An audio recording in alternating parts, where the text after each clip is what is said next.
হনি কেন আসিল দিবার তুই ঘরে দেখ কুছ খবর লেবেলা বলে হয় হনি কেন আসিল গরম বই দুগ কুমরে তো আসিল এন অবস্থা বই ঘর তুগ পায় তুগ মানুষ দিয়ে বাচ্চারা অপারেশন করে নিয়ে দে ঘরের মধ্যে কি আনাই যে জিডি করে আমার রেপর আশ্রয় লেগে তারা বিভিন্নভাবে কুচাকুচি করানোর পরে নফা লোকেশন বন্ধ রাখে মোবাইল অফ দেখালে বলি হয়ে রে তাহলে আজ একটা লাশ পাইয়ে দেরি।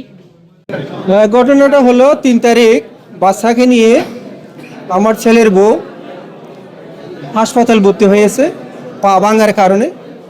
3 তারিখ ওর 7 তারিখ 12টার দিকে সে ওষুধ নেওয়ার জন্য হাসপাতাল থেকে বের হয়। বের হওয়ার সময় কোথায় গেছে কীভাবে হয়েছে আর কেউ জানে না। বাচ্চা যখন হাসপাতালে বেডে কান্নাকাটি করতেছে সবাই ফেসবুকে দিয়ে দেওয়ার পর আত্মীয় স্বজনরা জানতে পারছে রাতের 9টার দিকে। আমি খবর পাই রাতের 10টায় তারাবির নামাজের পর। আমি সাথে সাথে এখানে এসে দেখি আত্মীয় স্বজনের সবাই আমরা আত্মীয় স্বজন আসছে। আসার পর দেখি বাচ্চা হাসপাতালে আছে, মায়ের কোনো খবর নেই, মোবাইলটা বন্ধ। আমরাও অনেক চেষ্টা করার পরে কোনো খবর নেই, মোবাইল বন্ধ। আমি 12:30টার দিকে আবার থানায় গিয়ে জিডি করলাম। 12:30টার দিকে জিডি হয়েছে, জিডি হয়ে দিল একজন পরিদর্শক সুষময় পালনে কাকে দায়িত্বটা দিয়েছে আমাদের একজন লোক, ওনাকে ফোন করলো আপনাকে একটা আমরা জিডি করছি, আপনাকে দায়িত্ব দেওয়া হয়েছে। উনি খবরটা দিল আজকে আমি পারবো না, কালকে অর্থাৎ 5 তারিখ বিকাল 5টায় দিকে আমি থানায় আসবো, তখন দেখা হবে। তখন আমরা ওইখানে যারা বিভিন্ন জনের দায়িত্ব আছে তাদেরকে অনেক অনুরোধ করলাম কীভাবে করা যায়, বলে যেন ওনাকে দায়িত্ব দিয়েছে উনি স্যার আর কেউ করবে না। আমরা নিরুপায় হয়ে আবার প্রায় 3টার দিকে 15 র্যাব অফিসে গেলাম। ওইখানে প্রায় 4টা বাজছে। ওরা বলছে আপনারা আমাদের জন্য একটা 15 র্যাব অফিস বরাবর একটা আবেদন নিয়ে আসেন, আমরা কাল সকাল 10টার দিকে আমরা দেখব। ও র্যাব অফিসে এটা বললো এবং ওরা ওদিকে চলে গেল। আমি আমার অফিসের কাছে ব্যস্ত হয়ে গেলাম। 4টার দিকে ওরা সবাই আবার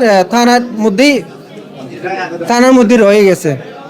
এখন এই পর্যন্ত দুর্ভাগ্যের বিষয় হলো আমরা হাসপাতাল কর্তৃপক্ষ থেকে কোনো সহযোগিতা পারলাম না। আমরা যদি সিসি ক্যামেরা ফুটেজটা দেখতে পারলাম তখন ওরা সাথে ধরা পড়তো। তারাই যদি আমাদের একটু সহযোগিতা করতো ওরা, কিন্তু তারা সাথে সাথে সিসি ক্যামেরা দেখতো, কিন্তু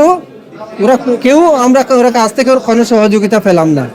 কর্তৃপক্ষ যদি এভাবে অবহেলা করে, কর্তৃপক্ষ বলতে তা না, একদম পাবলিক ফাংশনের জন্য একটা গুরুত্বপূর্ণ একটা জায়গা, এখানে একজন লোক নিখোঁজ হলো, কোনো খবর পাচ্ছি না, তারা যদি বিন্দুমাত্র সহযোগিতা না করে, থানায় যদি আমরা কোনো সদুত্তর না পাই, তাহলে এই বিষয়টা আপনি মিডিয়ার মাধ্যমে আপনাদের মাধ্যমে আমি বাংলাদেশের বর্তমান প্রধানমন্ত্রী তারেক রহমানকে কাছে দিলাম। ওনার অধীনে যে স্বরাষ্ট্রমন্ত্রী আমাদের নিজ জেলা লোক, ওনার মাধ্যমে এই সাধারণ মানুষের নিরাপত্তা বলেন,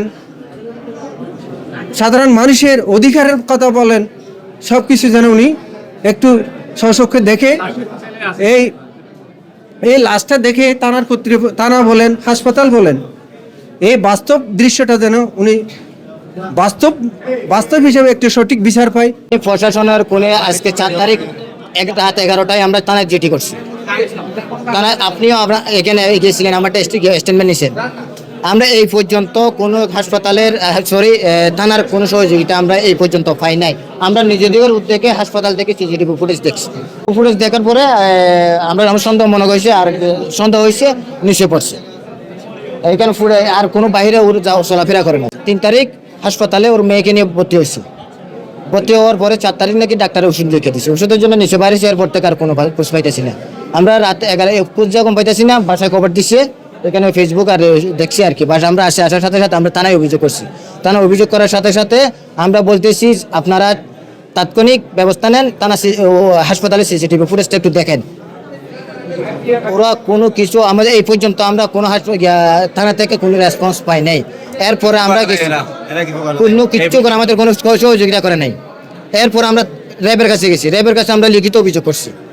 র্যাবে বলতেছে আমাদের কাজ চলতেছে, বস এইটুকু। আর আমরা কোনো পুলিশের কোনো প্রশাসনের কোনো সহযোগিতা পাই নাই।